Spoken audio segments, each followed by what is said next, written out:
ഒടുവിൽ ഗോകുൽ അവനെ തല്ലി ഗേറ്റിന് പുറത്താക്കി ഗേറ്റ് പൂട്ടി. അവൻ ഇനിയും വരൂന്ന് വെല്ലുവിളിച്ചിട്ടാ പോയിരിക്കുന്നത്. എന്നിട്ട് സമൃദ്ധയോ? അവളെന്തു പറഞ്ഞു? അവളെന്തേലും പ്രതികരിച്ചോ? എന്തു പ്രതികരിക്കാൻ? അവനെ മൈൻഡ് പോലും ചെയ്തില്ല. അമ്മേ, അമ്മ എന്തിനാ കരയുന്നേ?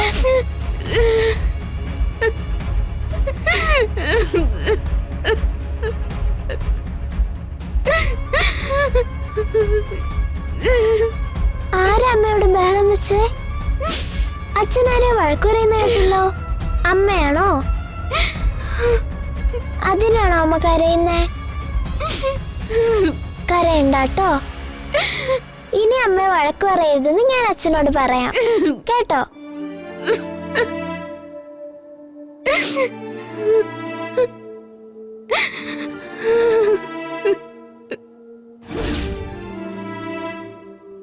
അർച്ചനയുടെ മനസ്സിലോ ജീവിതത്തിലോ ഞാനല്ലാതെ മറ്റൊരാൾക്കും ഒരു കാലത്ത് സ്ഥാനമില്ല. നിങ്ങൾ എന്റെ ഭാര്യയെ ഇത്രയും കാലം തടവിലിട്ടിരിക്കുകയായിരുന്നു. അവളെയും കൊണ്ടേ ഞാൻ പോവും.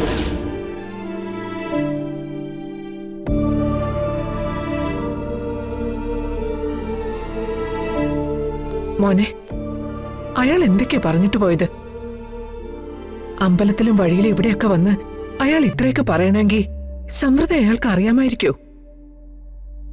ഫോണിൽ എന്തോ തെളിവുകളുണ്ടെന്നും രാജീവിനെല്ലാം അറിയാമെന്നും പറഞ്ഞു. ഇനി അവര് തമ്മിൽ നമ്മൾ അറിയാത്ത എന്തെങ്കിലും, നമ്മൾ ഭയക്കുന്നത് പോലെ അരുതാത്തത് എന്തെങ്കിലും നടക്കാൻ പോകണോ? സമൃദ്ധയുടെ രീതികളിലും അമ്മയ്ക്ക് ചില സംശയങ്ങൾ തോന്നുന്നുണ്ട്. ചികിത്സ കഴിഞ്ഞ് ഓർമ്മ തിരിച്ചു കിട്ടിയിട്ടും അത് പുറത്തു കാണിക്കാത്തതാണോ? അമ്മ എന്തൊക്കെയാ പറയുന്നേ? സമൃദ്ധിക്ക് ഓർമ്മ തിരിച്ചു കിട്ടിയിട്ടുണ്ടെങ്കിൽ സ്വന്തം ഭർത്താവാണ് സച്ചി എന്നുള്ള തിരിച്ചറിവുണ്ടാവില്ലേ? അങ്ങനെ ഉണ്ടായോ? സച്ചി ഇവിടെ ഒന്ന് എത്രയും ബഹളം ഉണ്ടാക്കുമ്പോ അവൾ അവനോട് ഇറങ്ങി പോവില്ലേ? ഭർത്താവിനെ സ്നേഹിക്കുന്ന ഏതൊരു പെണ്ണും അതേ ചെയ്യൂ. ഇത് അയാളുടെ ഭ്രാന്ത്.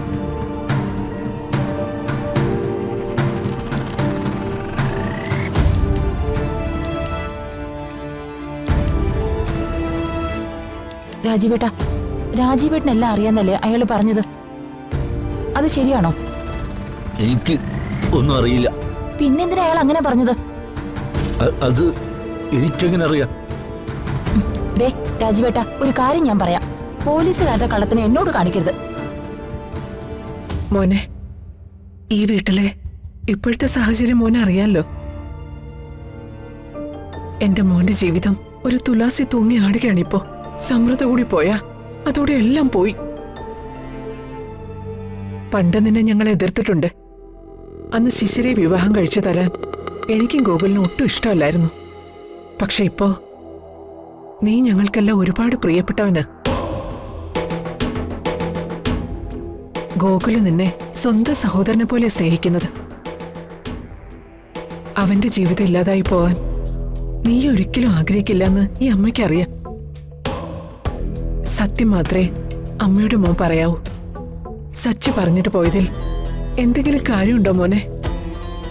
ഈ കുടുംബത്തിനോ എന്റെ അളിയനും ദോഷം വരുന്നൊന്നും ഞാൻ ചെയ്യില്ല. അവൻ എന്തോ ഭ്രാന്ത് പറഞ്ഞിട്ട് പോയതാ. എനിക്ക് അതിനെക്കുറിച്ച് ഒന്നും അറിയില്ല.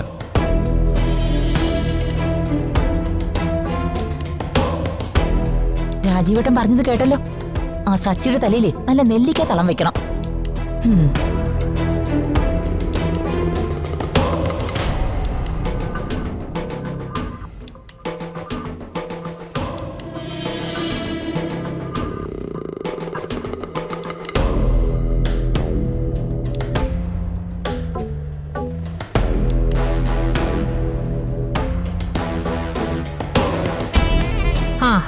അപ്പോ അമ്മയുടെ ആഗ്രഹം പോലെ നടന്നല്ലോ അല്ല അല്ലേ? അതൊക്കെ ശരി തന്നെ. പൂജ മുടങ്ങിയതിൽ എനിക്ക് സന്തോഷം തന്നെയാ. അവളിനി പഴയതൊന്നും ഓർക്കാനും പോകുന്നില്ല. പക്ഷേ അതല്ല ഇപ്പോഴത്തെ പ്രശ്നം. പിന്നെന്താ? ആശ്രമത്തിൽ വെച്ച് അവന്റെ ഭാര്യയാണെന്ന് പറഞ്ഞ് ബഹളം ഉണ്ടാക്കിയതും പോരാതെ അവനിപ്പോ ദേ ഈ മുറ്റത്ത് വന്ന് ബഹളം വെച്ചിരിക്കുന്നു. ഇവിടെ നടന്ന അംഗം മോളൊന്ന് കാണേണ്ടതായിരുന്നു. ഒടുവിൽ ഗോകുൽ അവനെ തല്ലി ഗേറ്റിന് പുറത്താക്കി ഗേറ്റ് പൂട്ടി. അവൻ ഇനിയും വരൂന്ന് വെല്ലുവിളിച്ചിട്ടാ പോയിരിക്കുന്നെ. എന്നിട്ട് സമൃദ്ധയോ? അവളെന്ത് പറഞ്ഞു?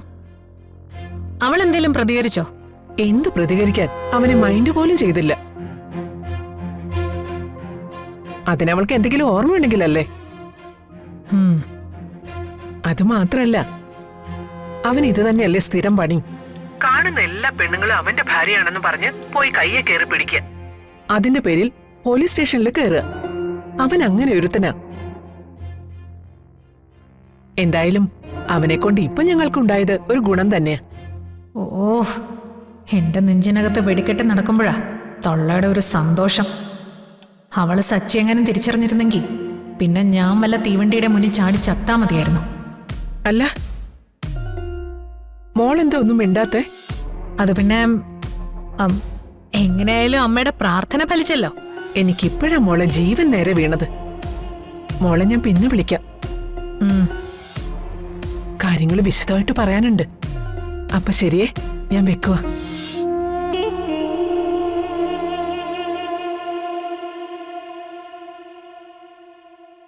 സച്ചി അർച്ചനെ കണ്ടു കഴിഞ്ഞു. ഇനി ഏത് നിമിഷവും എന്ത് സംഭവിക്കാം. ഉടനെ എന്തെങ്കിലും ചെയ്തേ പറ്റൂ. എനിക്കിത് വിശ്വസിക്കാൻ കഴിയുന്നില്ല മാഡം. വിശ്വസിക്കാതിരുന്നിട്ടൊന്നും കാര്യമില്ല മൂർത്തി. സച്ചി അർച്ചനയും തമ്മിൽ കണ്ടു എന്നുള്ളത് സത്യ. ഭീകരരൂപിയായ ഒരു സർപ്പത്തെ പോലെ അത് നമ്മുടെ മുന്നിൽ വന്ന് നിൽക്കുക. എന്തെങ്കിലും ചെയ്തേ പറ്റൂ മൂർത്തി. ഇല്ലെങ്കിൽ അത് എന്നെ എടുത്ത് വിഴുങ്ങും. ഒറ്റകൈ പ്രയോഗം തന്നെ നടത്തിയേ പറ്റൂ. സച്ചി അങ്ങ് തീർത്ത് കളയാം. പലതവണ ശ്രമിച്ച് പരാജയപ്പെട്ടതാ.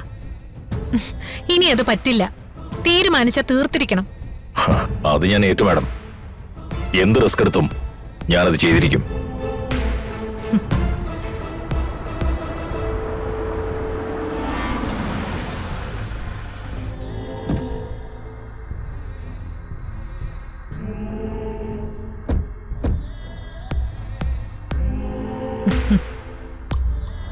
ഞാൻ നിന്നെ കാത്തിരിക്കായിരുന്നു. അല്ല, എന്തുപറ്റി? ഏട്ടത്തി ആശ്രമത്തിൽ നിന്നപ്പോ എത്തി. ആ സ്ത്രീക്ക് ഓർമ്മ തിരിച്ചു കിട്ടിയോ? എവിടെ കിട്ടാൻ? നിന്റെ ചേട്ടൻ വന്നതെല്ലാം കൊളാക്കിയില്ലേ? ആര്? സച്ചിയേട്ടനോ? പിന്നെ അല്ലാതെ ആര്? നിന്റെ ചേട്ടനെ ഭ്രാന്ത് പിടിച്ചോന്ന എന്റെ സംശയം. ആ വക്കീല് പെണ്ണിന്റെ വാലിൽ തൂങ്ങി അവൻ ആ മടത്തിലെത്തിയിരുന്നു. അവിടെ വെച്ച് പട്ടാ പകൽ ആ സ്ത്രീയെ കയറി പിടിച്ചു. അതോടെ പൂജ മുടങ്ങി, എല്ലാം കൊളവായി.